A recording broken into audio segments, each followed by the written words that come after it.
Hello students, myself Mr. Vidi Jadhav, working as Assistant Professor in Chemistry Department of KRT Arts, BH Commerce and AM Science, KTHM College, Nasik. First of all, I am welcome to all in MSc2 Analytical Chemistry Semester 3rd. Today I am going to discuss Analytical Chemistry subject CHA 391. In this lecture, we discuss the introductory part to our syllabus. This subject is having CCTP 8 core compulsory theory paper 8 CHA 391. Subject name is Analytical Method Development and Extraction Techniques. This subject having 4 credit, and this subject is divided into 2 sections. Examination pattern for this subject: total 100 marks paper, both including section 1 and section 2, 30 mark college internal examination and 70 mark university examination.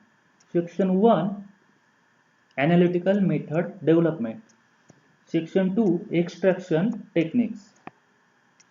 Each section is 24 lecture and 6 tutorial. 6 tutorial is nothing but continuous internal assessment in the college. In this lecture, we discuss brief introduction of syllabus and immediately start our first topic.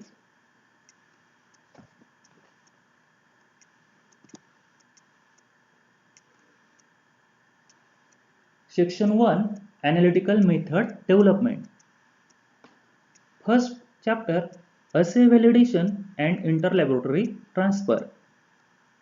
In that, introduction, fundamental definitions, essential principle of method transfer, method validation report. There, the interlaboratory qualification ILQ process. Second chapter, statistical analysis and analytical figure of merit.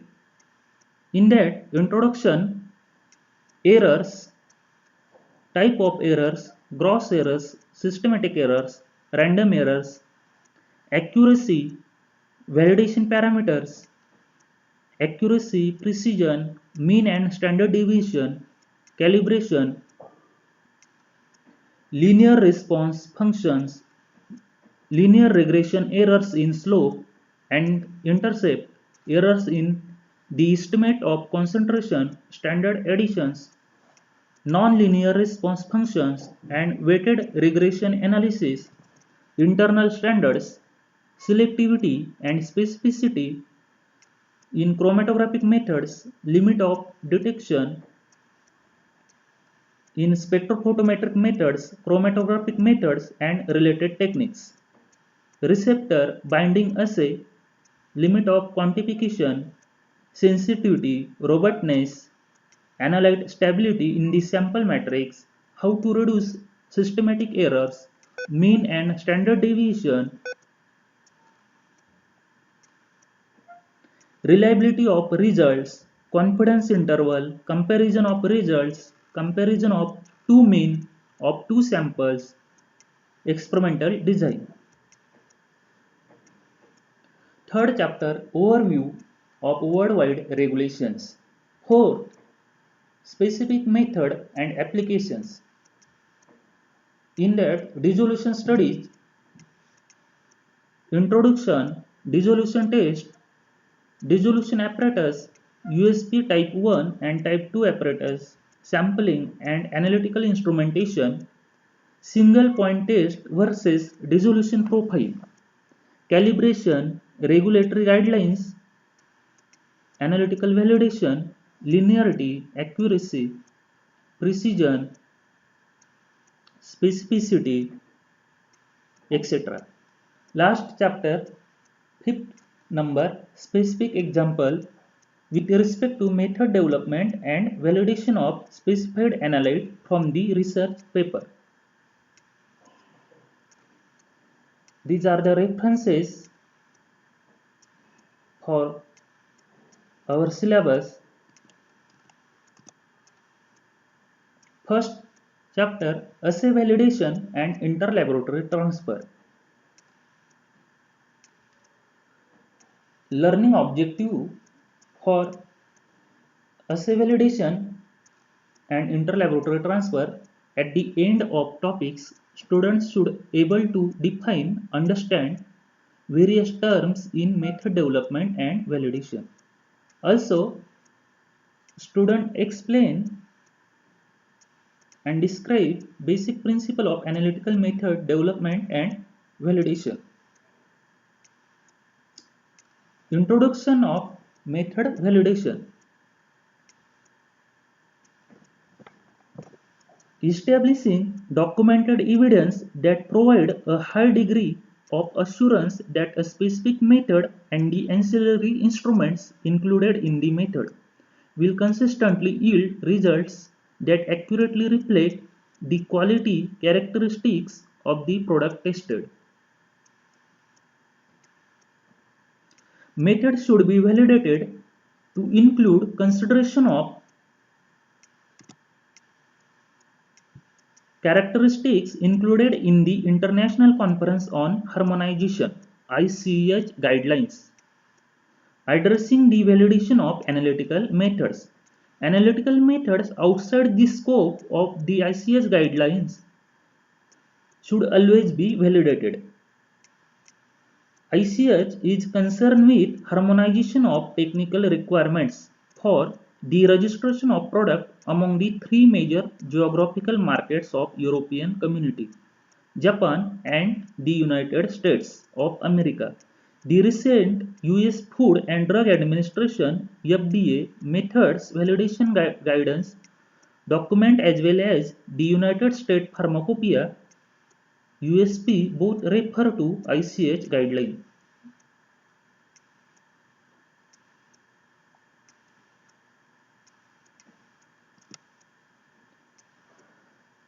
In the method development and validation, few functional definitions are very important, such as analytical research and development ARD group, quality control, QC department, standard operating procedure, SOPs.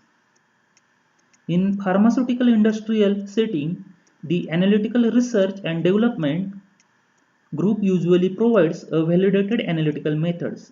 Consistent with this, when a method is subjected to regulatory agency, a method validation report will be provided. The method and the supporting data in the report are previewed by both manufacturing and control reviewing chemists and one or more validation laboratories at the agency. The assessment by the validation laboratory is referred to as the validation of analytical procedures. While use of the term validation in all the above situation is correct, it is not necessarily correct to state that a method used by the quality control department to release commercial goods has been validated by that department. It may be correct if the quality control department develop the procedure or if for some reason they choose to repeat the original method validation experiment. The ARD group normally develop the original methods. The real answer to the question who validate analytical methods and who transfer them depend upon the circumstances. For example, analytical method can either be developed or transferred to the laboratories, QC laboratories, or third parties such as contract laboratories depending upon a company organizational structure and their objectives at a particular point in time. At most pharmaceutical companies, the ARD laboratories are responsible for the development of analytical method and their character is to provide appropriate test methods, specification and stability data to support all domestic and international registration of new pharmaceutical entities and related dosage forms. Clearly, analytical methods for newly registered product require validation report. Analytical methods may also be transferred to either an ARD laboratory or QC laboratory from outside sources. This is likely to occur more frequently in the future as companies increase their activity in the area of licensing and acquisition of new product or due to limited internal resources, subcontract an increasingly larger fraction of their method development activities to contract laboratories. The experimental rationale and standard operating procedures SOPs for method validation and method transfer are different in both their objectives and their utilization. SOPs that define their criteria for accepting an analytical method.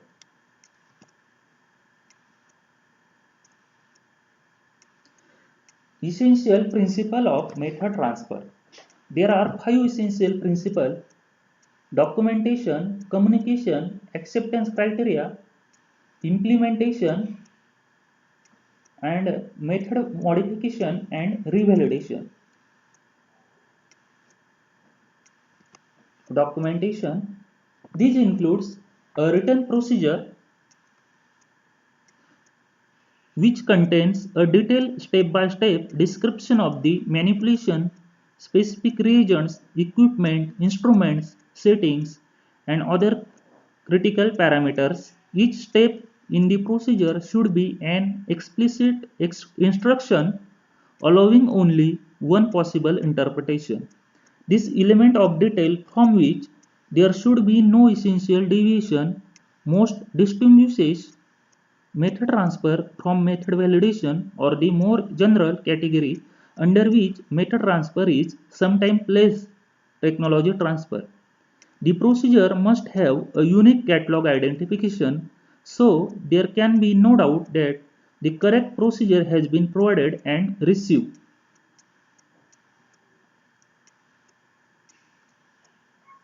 Next, a method validation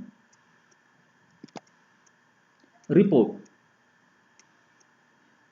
which should include both the experimental design and the data that justify the conclusion that the analytical method as written performed as intended. Next, system suitability criteria, which define the minimum acceptable performance criteria prior to each analysis.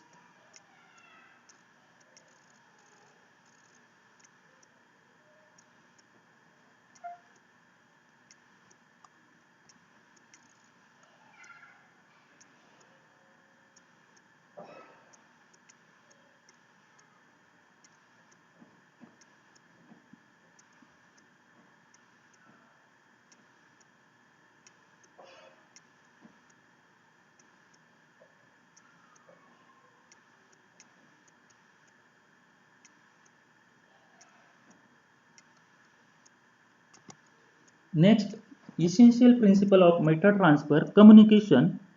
As part of the FDA pre-approval inspection PAI process, more and more emphasis is being placed on verifying that the official quality control method is consistent with that included in the new drug application NDA. Therefore, the second principle of successful method transfer is that analytical research development and quality control staff should meet before transfer to discuss all relevant practical aspects of the method, particularly the manipulative steps. Ideally, these discussions should be initiated before validation is complete. In this fashion, it may be possible to incorporate any desirable modification into the ARD validation report prior to registration. Next essential principle of method transfer acceptance criteria.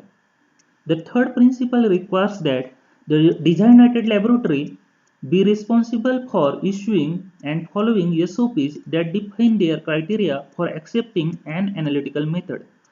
Data generated in accordance with those SOPs form the basis for the method transfer report, which should issue from the designated laboratory.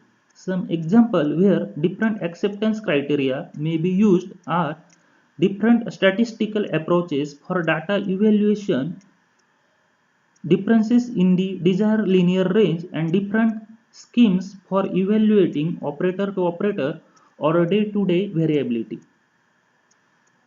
Next essential principle of method transfer: implementing the method as written and validated. This principle is the most important. The designated laboratory must follow the procedure as written to ensure that the method is supported by the database to be included in the method validation report. This again emphasizes the importance of effective communications between analytical research development and quality control staff. Next important point in this topic: method modification and revalidation.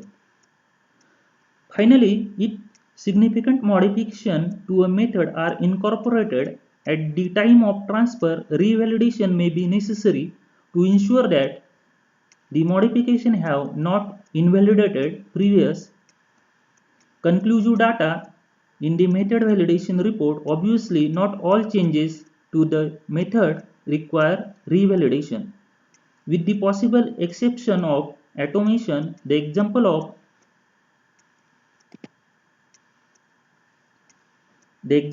method modification given above represent method revisions and therefore may require revalidation of the method, and more importantly a new and unique catalog revision.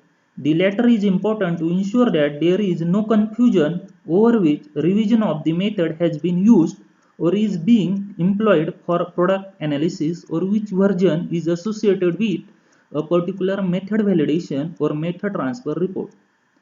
The following are some examples of modification and subsequent aspect of method development that require revalidation. First is automation. The most common example of automation is the use of robotics. If the robot repeats identically all manipulation of the previous manual methods, only the precision experiments need be repeated. Since this might occur in a laboratory after method transfer, a statistical comparison of the precision of the manual and automated methods may be conducted on the same population of a representative product. Obviously, this assumes that the robotic system has been appropriately calibrated. Next, method modification and revalidation parameter sample preparation. One example of change in sample preparation would be the desired use of whole tablet instead of a ground tablet composites.